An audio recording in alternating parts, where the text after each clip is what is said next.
அன்புள்ளம் கொண்ட துளாராசி அன்பர்கள் அனைவருக்கும் வணக்கம். துளாராசி அன்பர்களுக்கு மே மாதம் 2025 அவங்களுக்கு எந்த மாதிரி இருக்க போகிறது அப்படின்னு பார்க்க போகிறோம். துளாராசியை பொறுத்தவரை பல கஷ்டங்கள் கடந்த காலங்களில், அதுவும் கடந்த வருஷம் பார்த்தீங்கன்னா 5ஆம் மாதம் 6ஆம் மாதத்துக்கு அப்புறம் பல பிரச்சனைகளை நீங்கள் சந்திச்சிருப்பீங்க. அது தொடர்ந்துக்கிட்டே தான் வந்துட்டு இருக்கும். உங்களுக்கு குரு பகவான் 8வது வீட்டில் இருக்கிறது, ராகுகேது 6-12 இருக்கிறது, இது எல்லாமே உங்களுக்கு பிரச்சனைகளா இருந்தது. இப்ப சனி பெயர்ச்சி உங்களுக்கு நல்லா இருக்கு. குரு பெயர்ச்சி, ராகு பெயர்ச்சி எல்லாமே உங்களுக்கு நல்லா இருக்கு. இந்த 12 ராசிகளே துலாம் ராசிக்கு நல்லா இருக்கு அப்படின்னு சொல்லுவேன். உங்களுக்கு நல்லா இருக்குன்னா எப்ப தெரிய ஆரம்பிக்குமே, இந்த மாசத்துல இருந்து ஆரம்பமே. இந்த மாசம் அந்த நல்லா இருக்கிறதுலாம் உங்களுக்கு தெரிய ஆரம்பிக்கும். அதனால இந்த மாசத்துல இருந்து நமக்கு எப்படி இருக்கு அப்படின்னு பார்க்க போறோம்.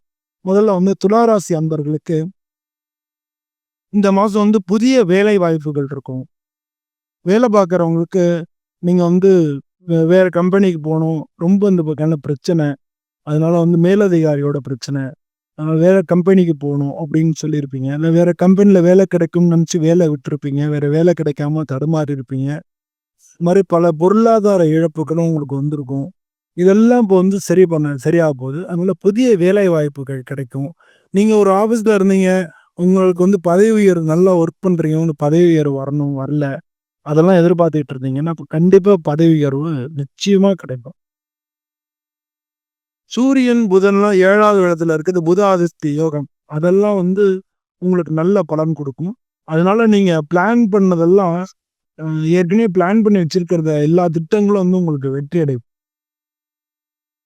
வியாபாரத்தில் இது வரைக்கும் உங்களுக்கு எங்கேயாலும் மாட்டிக்கிட்டு நம்ம சிக்கல் பட்டுக்கிட்டே இருந்திருப்போம்.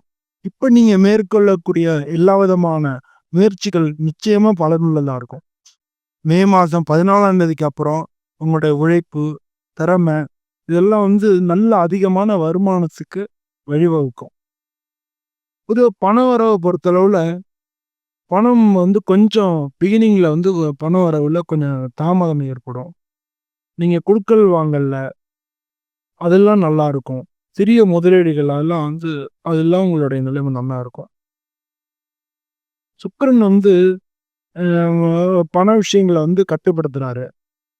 மே மாதம் 10ஆம் தேதிக்கு மேலே, அதுக்கு மேலே நல்லா சூப்பராக இருக்கும். மே மாதம் 10ஆம் தேதியிலேருந்தே உங்களுக்கு பண வரவுகள் நல்லா இருக்கும். மே மாதம் 14ஆம் தேதிக்கு மேலே எல்லா விஷயத்துலையும் உங்களுக்கு பண வரவுகளை பொறுத்து நிறையா கிடைக்கும். சேமிப்புகளுக்கு ரொம்ப முக்கியத்துவம் கொடுக்கணும். அதனால சிறந்த திட்டங்கள் மூலமா புதிய வருமான வாய்ப்புகள் எல்லாமே இந்த மாதம் உருவாகிறதுக்கு காத்துக்கிட்டு இருக்கு. புது குடும்பத்தை பொறுத்தளவுல ஒருத்தருக்கு ஒருத்தர் புரிஞ்சுக்க ரொம்ப முக்கியம். அப்பதான் குடும்பத்துல மகிழ்ச்சியான நிலைமை இருக்கும். புதுசா கல்யாணம் ஆனவங்க கூட ஒருத்தருக்கு ஒருத்தர் அவங்களுக்கு எப்படி அவங்க நிலையிலேருந்து நம்ம அதை யோசிச்சு பார்க்கணும். நம்ம நிலைமையிலேருந்து பார்க்கறது ஒரு கண்ணோட்டம், அவங்க நிலைமையிலேருந்து பார்க்கறது ஒரு கண்ணோட்டம். மாதிரி ஒரு விஷயத்தையும் அவங்க நிலைமையிலேருந்து நம்ம பார்த்து அது மாதிரி புரிஞ்சுட்டு ஒருத்தருக்கு ஒருத்தர் ஒத்துழைப்போட பண்ணா மகிழ்ச்சி நம்ம பக்கம்தான். உங்க குடும்பத்தாரோட ஆதரவு உங்களுக்கு நல்ல பயனுள்ளதா இருக்கும். இந்த மாசத்தை பொறுத்தளவுல கல்வியை பொறுத்தளவுல இந்த மாசம் மாணவர்களுக்கு கல்வியில வெற்றி தான் ரொம்ப முக்கியமானதா இருக்கும். மே 14ஆம் தேதிக்கு அப்புறம் கல்வியில உங்க ஆர்வம் அதிகரிக்கும். அது மாதிரி நீங்க படிக்கிறது, பரீட்சையில பாஸ் பண்றது, ஒரு பொறுப்பை ஏத்துக்கிறது, இது எல்லாத்துக்கும் ரொம்ப நல்ல மாதமா இந்த மாசம் இருக்கு. நீங்க எல்லா விதமான பரீட்சையில வெற்றி பெறதுக்கு முதல்ல உழைப்பு நீங்க எஃபோர்ட்ஸ் போடணும். நீங்க உழைப்பு போட்டீங்கன்னா நிச்சயமா கடுமையான உழைச்சிங்கன்னா எல்லாத்துலேயும் முதல் லெவலில் வர்றதுக்கு வாய்ப்புகள் அதிகமா இருக்கு. பொதுவாக கிராஜுவேஷன் படிக்கிறீங்க, ஒரு புதிய வேற வேலைக்கு படிக்கிறீங்கன்னா வெற்றின்றது அவ்வளோ ஈஸியான விஷயம் இல்லை. பல சிரமங்களை கடந்து தான் நமக்கு வெற்றி கிடைக்கும். இதை புரிஞ்சுக்கிட்டீங்கனாலே போகிறோம். அப்போ இந்த சிரமம்ன்றது படிப்பு போகிறது இல்லை, படிக்கிறது தான். இந்த படிக்கிறது பண்ணீங்கன்னா தான் கடவுளே உங்கள் பக்கம் தொலைனுப்பார். அதனால் நீங்கள் படித்தாக்கா நீங்கள் வெற்றி அடைய முடியும். ஆனால் அதுக்கு வேண்டிய எஃபர்ட்ஸை நீங்கள் போடுங்க. ஆரோக்கியத்தை பொறுத்தவரை சின்னதாக உடல் சோர்வு இருக்கும், மூட்டு வலி இதெல்லாம் இருக்கலாம்.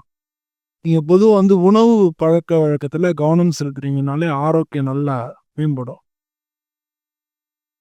அது மட்டும் இல்லாமல் உடற்பயிற்சி, தியானம் இதெல்லாம் பண்ணீங்கன்னா நல்லது.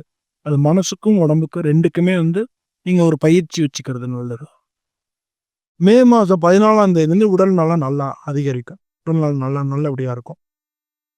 இந்த மாதத்தை பொறுத்தவரை துளாராசிக்காரங்க சனீஸ்வரருக்கு பூஜை பண்ணுறது, நவகிரகங்களுக்கு ஹோமம் பண்ணுறது, இதெல்லாம் ரொம்ப ரொம்ப நல்லது.